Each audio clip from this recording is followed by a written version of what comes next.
A 1,000-petal lotus. And what meditation is, you've got this lotus. Your mindfulness or stillness is actually the heat which opens up the petals of the lotus.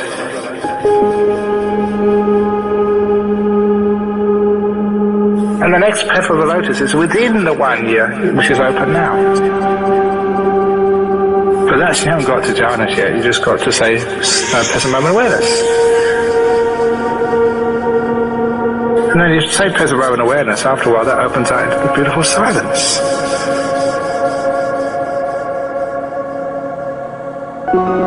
That's even a more beautiful petal.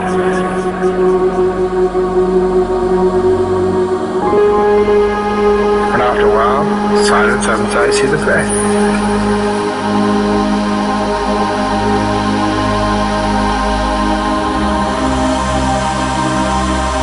And after a while, the breath, it opens out. It's actually a beautiful breath. It happens naturally, it just opens, and there you are, this beautiful breath. As you go deeper into the lotus, it gets even more beautiful. Wow, you've got this incredible nimitta. That's an amazing, beautiful coloured petal right inside.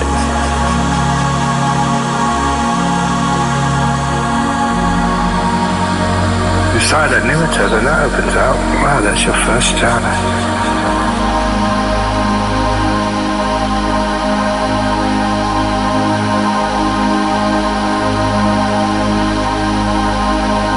So the first jhana, that layer of petals, is inside the lotus all the time. It just needs to be opened out as we go inside.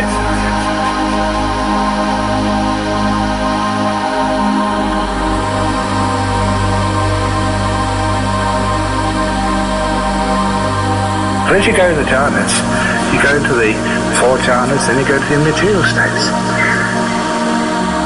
And when you get to sort of the petal of the neither perception or non-perception, you get a very, very subtle petal.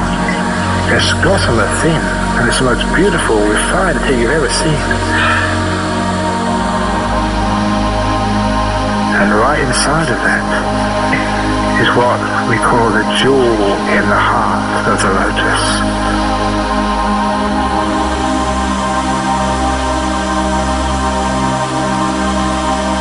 So, you've got that lotus almost opened.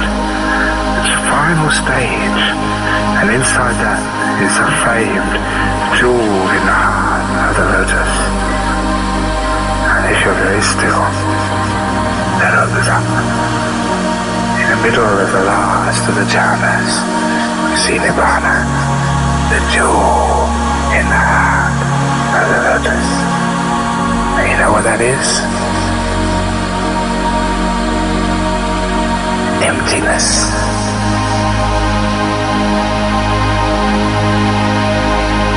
There's nothing there.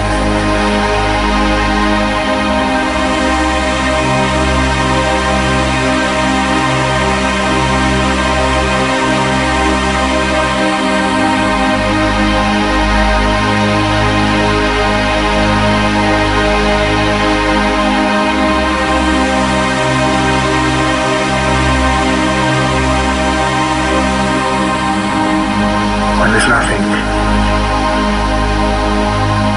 then you've got to the end.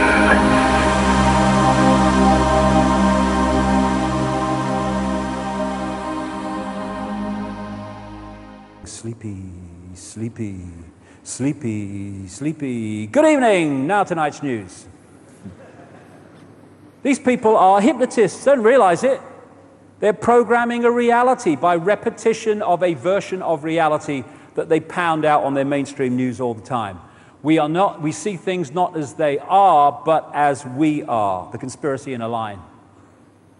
The idea is to get us to think that we are the person we see reflected in the mirror. No, that's the vehicle we're using to experience this reality. This is who we are.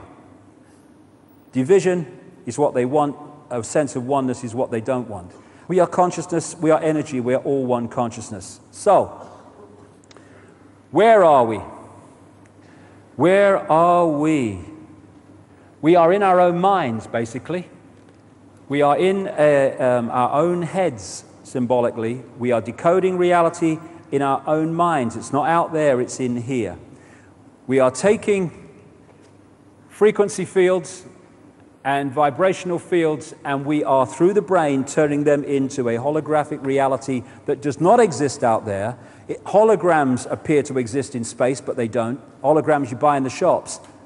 This hologram doesn't have space either.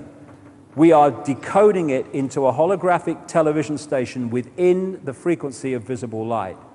We talk about seeing is believing, but it ain't. Believing is seeing, because what we believe affects what we decode and therefore what we see. There's that great line in the Matrix movie where the Neo character is saying to the Morpheus character, "What is real?" And Morpheus says words to the effect of, "What is real? If you're talking about what we can see, touch, taste, hear, etc., then real is just electrical signals interpreted by your mind." That's absolutely what we're doing, because the five senses decode vibrational frequencies and then send those signals to the brain, and it's the brain that decodes them into the reality we think we're experiencing. It's how hypnotists can manipulate reality in their various forms. The visual cortex areas of the brain do it in relationship to the eyes. What we think is out there actually exists, symbolically anyway, in our head. We live in an illusory reality in the sense that, quantum physics has shown that this world is illusory, in the sense that science says that this physical world is made of atoms, right? And well, that's quite soft. I'll give it one on them. This floor seems very hard. But everything in this world that appears so solid, including us, is made of atoms. And atoms have no solidity. They're pockets of energy. That's all they are. So how does something that has no solidity make up a solid world? It can't. What's the answer to this? Well, it's simple. The world ain't solid. We are decoding it through this body computer, which is a receiver transmitter of information, and it's a crystalline organism. I mean, I was looking with a doctor in America a few weeks ago through a massively powerful microscope at blood, my own blood, and if you go, if you magnify enough, what does the blood become? Becomes crystal. Right? DNA is crystal. That every cell, and we have trillions of them, the membrane of every cell is crystalline. We are crystals decoding and receiving information. So, put it this way. If you said to someone, "What is the internet?" they'd say, "Oh, well, it's websites and graphics and colors on a screen." Yeah, it is. But the only place that the internet exists in that form is on the computer screen. Everywhere else, it's electronic circuits, etc. People say, okay, tell me about television. Oh, it's moving pictures on a screen. Well, it is, but the only place that television exists in that form is actually on the screen. Everywhere else, it's electronic circuits and broadcast frequency fields. And what the television and the computer are doing, the great example with the television, it's receiving information in a frequency form, and it's decoding it into pictures on the screen. That's what we're doing in a much more sophisticated and much more advanced way. We are taking frequency fields, vibrational fields, and we are turning them into this apparently solid but not so holographic, illusory reality, which only exists not only on our screen, but only exists in a series of micro frequencies that we call visible light. Because, as I was saying in that clip from Brixton, people think they see with their eyes, but they don't. The eyes are part of the decoding process, but it's the brain that constructs reality. This is why a hypnotist can intervene in the decoding process by implanting the belief. Belief is a program. It makes the brain decode reality in accordance with the belief. This is why religious beliefs, political beliefs, scientific beliefs, all these cultural beliefs are so powerful in imprisoning people in this false reality and these belief systems, these prison cells. And what a hypnotist is doing is implanting a programmed belief which then decodes reality to fit. So, someone's eating a potato. I've seen this happen. And they're eating a potato. The implanted belief by the hypnotist is that they're eating an apple. So what do they taste? They taste an apple, because the brain's decoding system has been programmed to read that and not what it's really being sent. Now, you take that over the wider scale of society. You take it on board that behind the politicians and the banking system and the transnational corporations and all these people, the military and the media at ownership level, are a network of interbreeding families that go back to the ancient world. And they understand, at least the core of them do, that we are living in this illusory matrix decoded reality. And the mass of the people are told from cradle to grave that this is all real, this is all solid, and there is an out there world which actually only exists in here. We think it's out there, it's an illusion. And so when you have the understanding of how reality works and how we're decoding it, and you're a few, and the people you're manipulating do not, then you are suddenly in a position of fantastic power. So suppression of this knowledge by the inquisitions, by the colonial powers going into countries and destroying the native knowledge and the knowledge passed through the shamans and the native channels of information as it passed through the centuries. They attacked that and they targeted that because they didn't want that stuff to be understood and passed on. Knowledge is power. They wanted to then replace that with a fake reality, a fake science, a fake version of history, which keeps people in constant states of bewilderment. This is the whole basis of the conspiracy. You can have your banking scams and political scams and wars, and they're all important, they're all part of the process, but it's the manipulation of our sense of reality and keeping from us the true magnitude of who we are and even who we are. We are not the body. It's a vehicle to experience this reality. As Michael Elner said, just look at us. Everything is backwards. Everything is upside down. Doctors destroy health, lawyers destroy justice, universities destroy knowledge, governments destroy freedom, the major media destroys information, and religions destroy spirituality.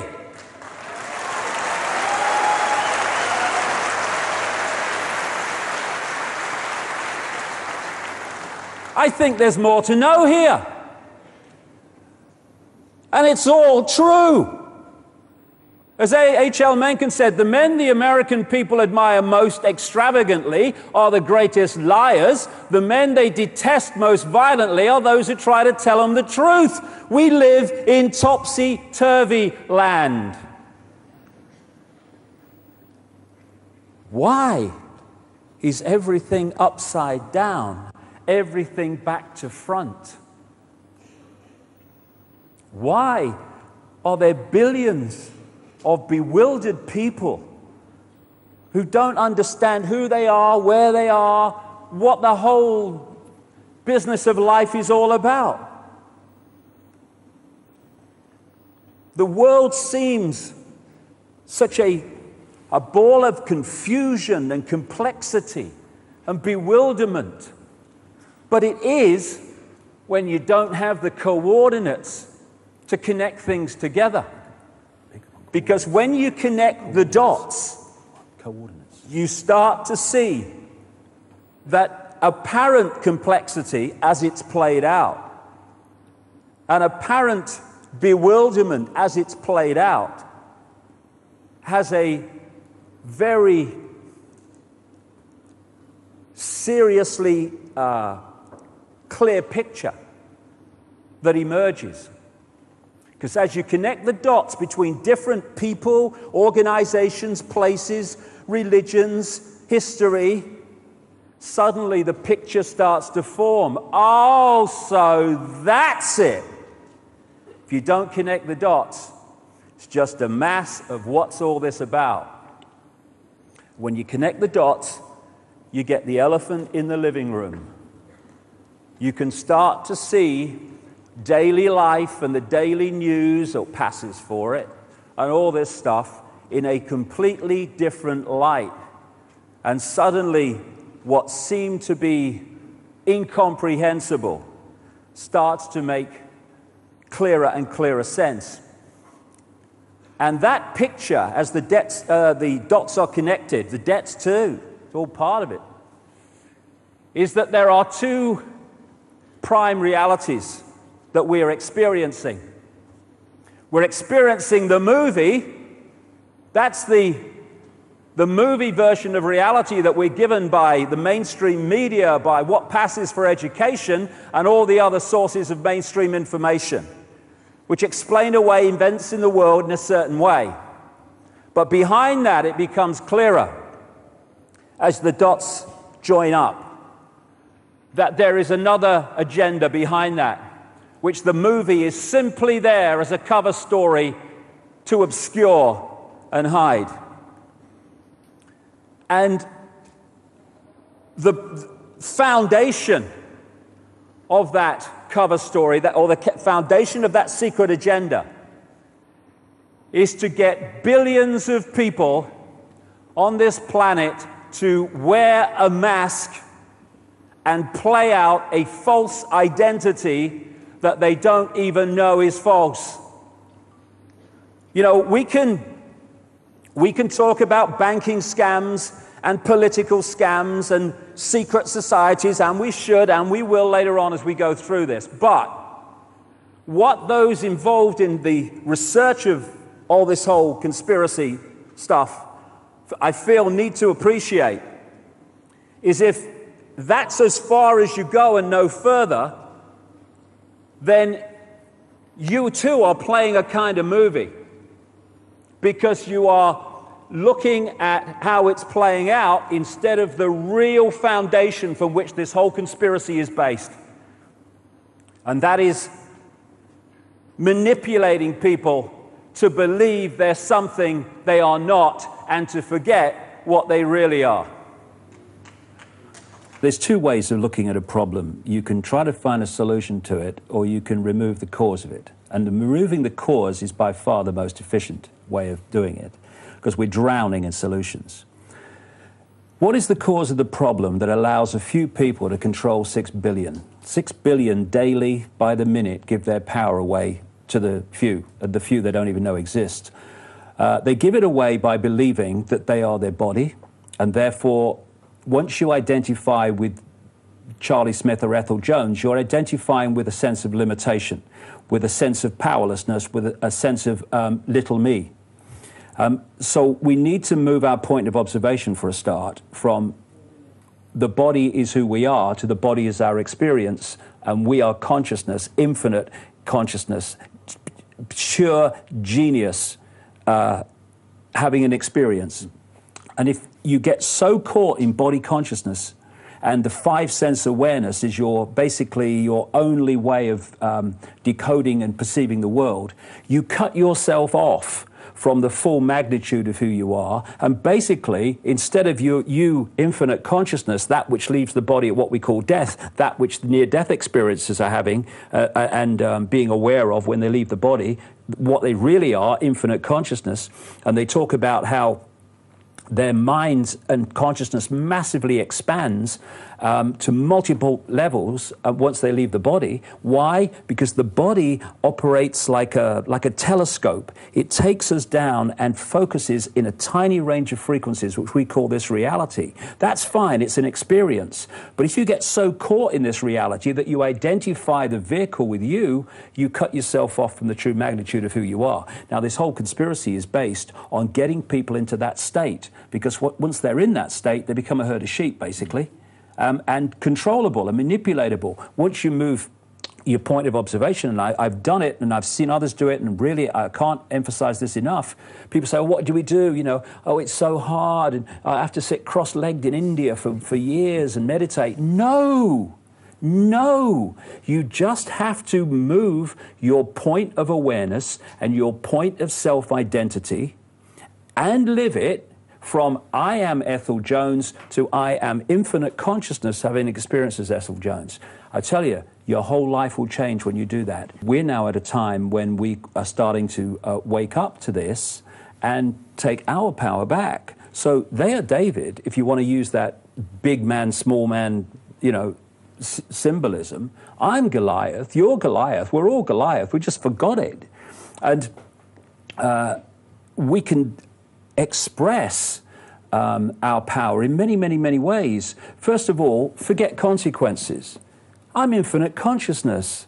I don't think, oh, well, if I try to do something, what will happen to me? I'm infinite consciousness. Ethel Jones is asking what will happen if I do what I believe to be right. I'm infinite consciousness. I just do what I believe to be right. I don't have to think about consequences. Freedom doesn't do consequences, or it's not free, does it? Absolutely. Oh, I'm freedom, but I'll be free if I know what the consequences are. I am freedom. I am free. No thought of consequences. So let's get out of this. Oh, what will happen if I express my power? What will happen if I do what I believe to be right? Because this world will change, Ross, massively in a short space of time when one thing happens. When people start doing en masse what they know to be right, rather than the usual, every day, every second form of decision-making, what's right for me in this situation, right? That's why we have people dying of starvation in a world of plenty. That's why we have people in sweatshops making clothes for the rich. It's because it's not my problem. When we do what we know to be right, all the time, everything changes because injustice goes, imposition goes. Someone else who has their free expression taken away is denying me my freedom of expression. When you want to create a global change, you need global problems to which you can add global solutions. So we have the global war on terror, totally fake, which are based on a fake story of 9/11, an inside job done by intelligence agencies and the military, not by 19 Arab terrorists who couldn't fly Cessnas. You know, I can't fly a one-engine jet, but I'm a brilliant on wide-body ones. You know, please. Anyway, you've got the global warming. Global problem, international law, global solutions, global warming caused by human-made carbon emissions, you know. I mean, you know, are you kidding? It's a joke when you look at the background, total joke. And I've learned many, many things over the last 20 years of researching and traveling to 46 countries now. And one of them is, if Al Gore's involved, it's a scam. You are free. You are free. Pass it on. We're free. Oh, great. We're free, honey. Pass it on. We're free. Oh, we're in a democracy. Oh, yeah, it's great. We're free. Don't need to cough. Because we're in a democracy and we are free. But what are they actually saying, this freedom? They're actually saying, you are free to watch Noel's house party. For people in another part of the world, that is an insult, an intelligence insulting program, in my humble opinion, but never mind. They are saying, you are free to watch the National Lottery live and contribute to the latest form of taxation in this country. You're free to do that. You're free to watch the gladiators knock their flipping heads together. And Dallas and all this other stuff. You're free to watch all that. You are free every year to have more and more dots on your zapper button, and you're free to press any one of them and have your intelligence insulted by 99% of them. You're free! Oh, thanks. But you are not free to say what you really think without hassle. You're not free to be what you really are and express what you really are. You're not free to live your life as you see fit, if it is outside the manufactured norm, you're not even free to live in one house and pay to live in one house. You have to buy 3.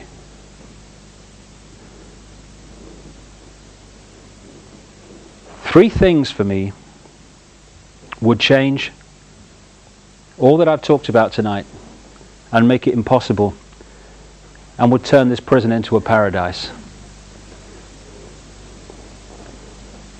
It doesn't take one new political ism, not one smoke-filled room,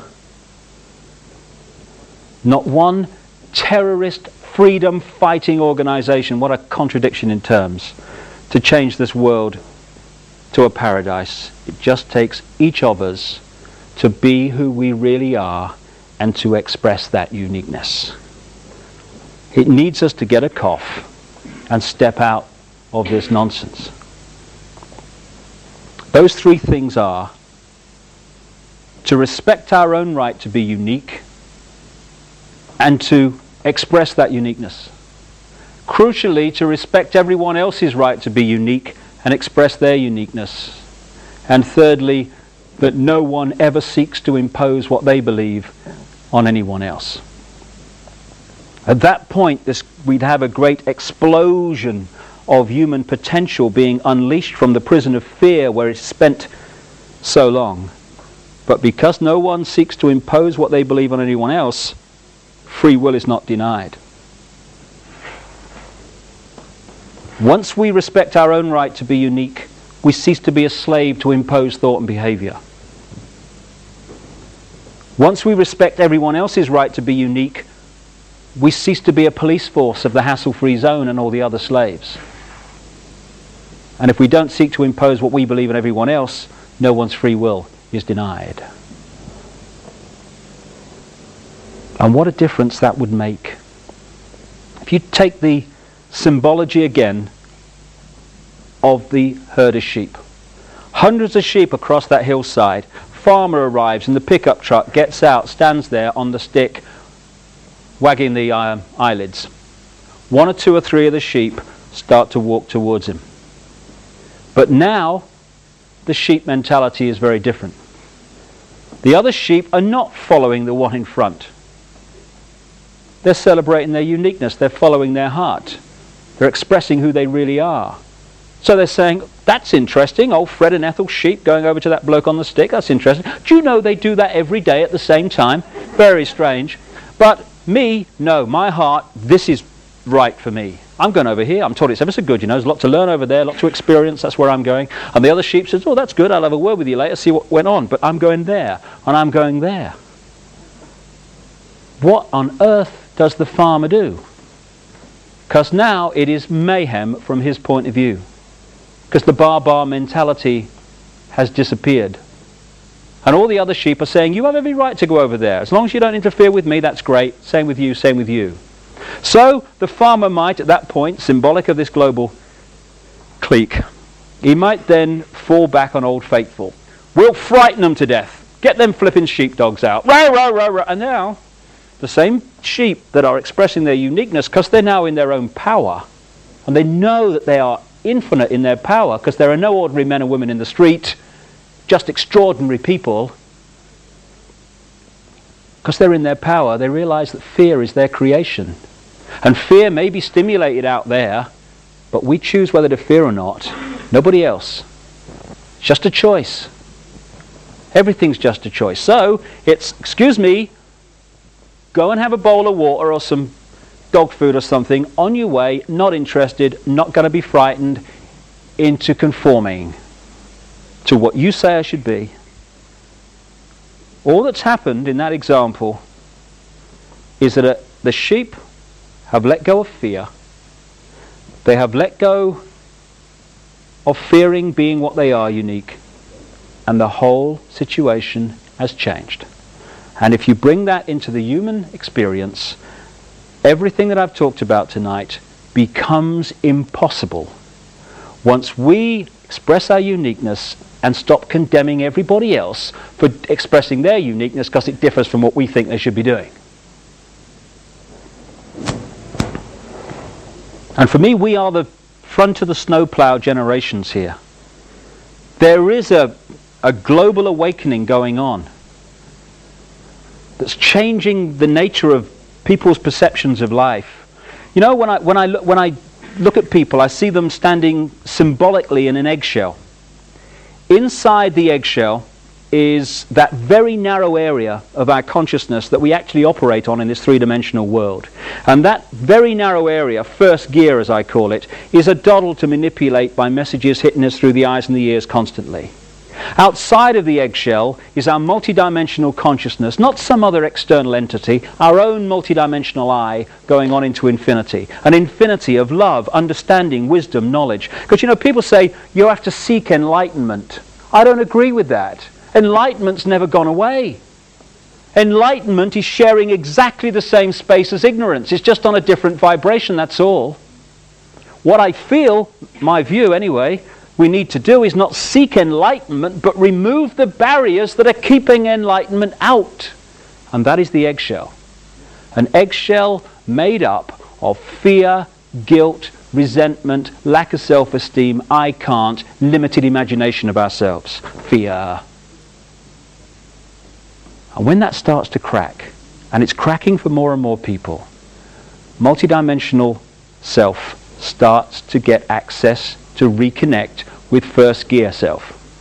And at that point, we start to perceive ourselves and life very different. Symbolically, I feel that what's happening is there are vibratory changes going on around the planet as a natural course of human evolution, which are cracking this eggshell, this low vibrational energy that is our prison.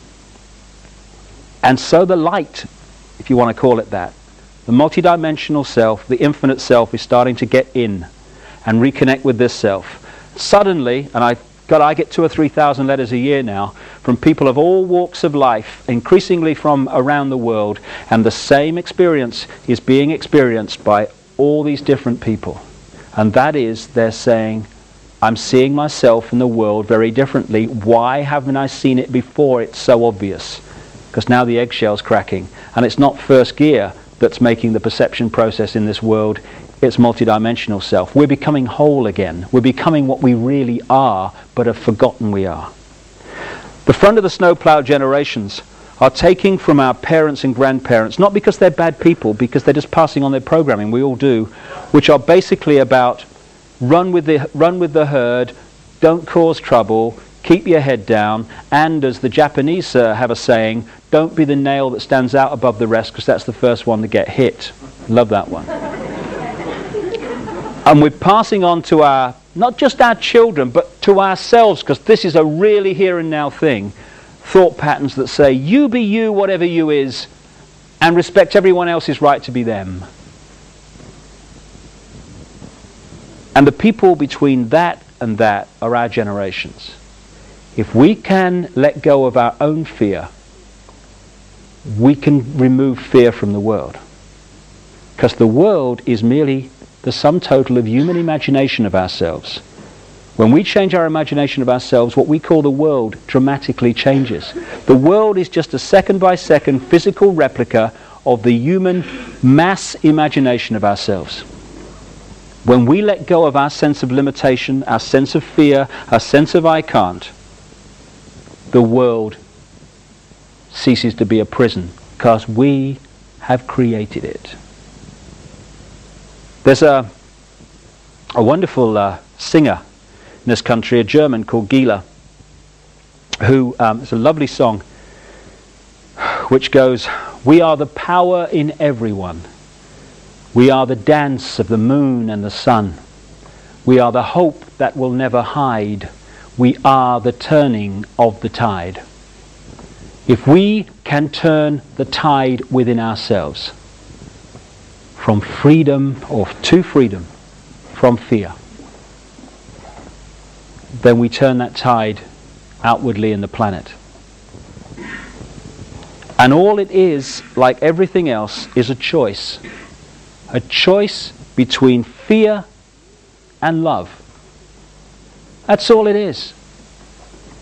We can choose to be frightened. We can choose to hate. It's a choice. Or we can choose not to fear, and we can choose to love.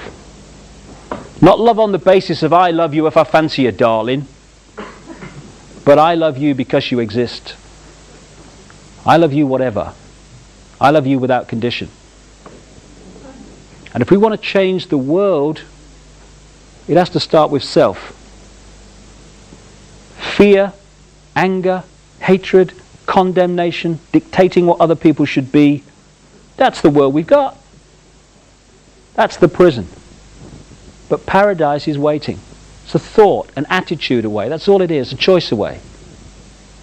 Love. If we love each other and love the world, our lives are fundamentally changed and the world is fundamentally changed. And we are the generations, strange as it may seem when you survey the world today, we are the generations, I passionately believe, who are going to love the world into the paradise it really should be and was always designed to be. Changing the world is not something in the future anymore. Oh, I hope it'll be better for the kids. It's here and now. We're going to see it happen. Another song, the chorus of which I'll finish with. Love can build a bridge between your heart and mine. Love can build a bridge. Don't you think it's time? More and more people across this planet are screaming yes to that question. And we are the generations who are going to love the world to a paradise. Thank you very much. Thank you. Thank you. Thank you. Thank you very much.